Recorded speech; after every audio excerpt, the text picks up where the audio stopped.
अस्सलाम वालेकुम। आज हम डिस्कस करेंगे चार्ल्स लॉ। इससे पहले हमने बॉयल्स लॉ की कुछ डिस्कस किया था, उसके न्यूमेरिकल्स वगैरह भी थे, कैलकुलेशन थी, वो कुछ रह गई थी, वो आज हम डिस्कस कर लेते हैं। जिसमें से एक ही आपके पास कि देखिए the 700 centimetre cube of a gas is enclose in a container under a pressure of 650 mm of Hg hydrargyrum, यानी if the volume is reduce to 35 centimetre cube but will with the pressure. तो ज़रा देखिए आपके पास V1 दे दिया, कितना centimetre cube किसका unit होता है, वॉल्यूम का। सेंटीमीटर क्यूब किसका यूनिट होता है आपके पास, वॉल्यूम का। डेसीमीटर क्यूब भी होता है और मीटर क्यूब भी होता है, लेकिन इन्होंने यहाँ सेंटीमीटर क्यूब दिया है। आपके पास प्रेशर कितना दिया गया, प्रेशर कितना है 750 mm, और V2 आपके पास कितना दिया गया, ज़रा देखिए वो 350 सेंटीमीटर क्यूब में दिया गया। ये भी आपको पास प्रेशर मालूम करना है, P2 आपको मालूम करना है। तो आपके पास क्या है, फार्मूला क्या बनेगा,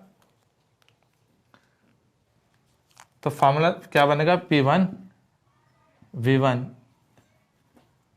इज इक्वल टू P2 और V2। आपको P2 मालूम करना है तो P1 V1 और ये मल्टीप्लाई यहाँ के क्या होगा, डिवाइड होगा, V2 हो जाएगा, तो आपके पास P2 आ जाएगा। तो P2 मालूम करने के लिए आप क्या करेंगे, P1 की वैल्यू आपके पास कितनी है 750 हो गया, V1 कितना आपके पास 700 हो गया, और V2 आपके पास कितना है 350 हो गया। तो आप P2 मालूम कर सकते हैं, इन दोनों का मल्टीप्लाई करेंगे, इससे डिवाइड करेंगे, तो आपके पास क्या आएगा, P2 आ जाएगा।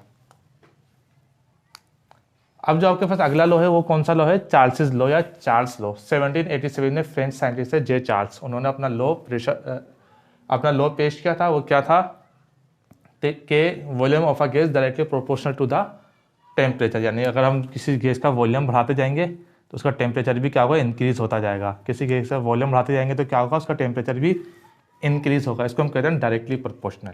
अगर प्रेशर कांस्टेंट हो तो ये भी लिख लें इसके साथ, प्रेशर कांस्टेंट हो तो ये बात होगी। मिसाल के तौर पर आप जरा देख लीजिए mathematical expression, temperature of a gas is increase, volume of a gas is increase, यानी कि अगर वॉल्यूम आप इंक्रीज करेंगे तो टेम्परेचर भी क्या होगा, इंक्रीज होगा। तो ये आपको लाजमी पता होना चाहिए।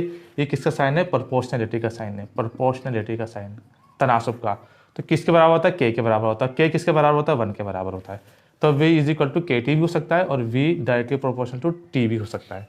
इसका जो ग्राफ बनेगा वो देखिए स्ट्रेट लाइन कर्व के स्रोत से बनेगा, ग्राफ आपको पता होना चाहिए, बॉयल्स लॉ का भी, चार्ल्स लॉ का भी।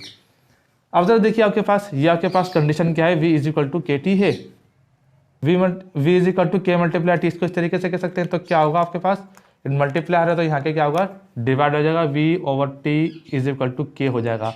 K किसके बराबर है, 1 के। तो अगर आपके पास केस 1 और केस 2, यानी मिसाल के तौर पर ये क्या कहता है कि आपके पास दो गैसेस है, इसको केस 1 कह दें, केस 1 कह दीजिए इसको, केस नंबर 1, इसको केस 2 कह दीजिए, या गैस 1 गैस 2 कह दीजिए, कंटेनर 1 कंटेनर 2 कह दीजिए इसको।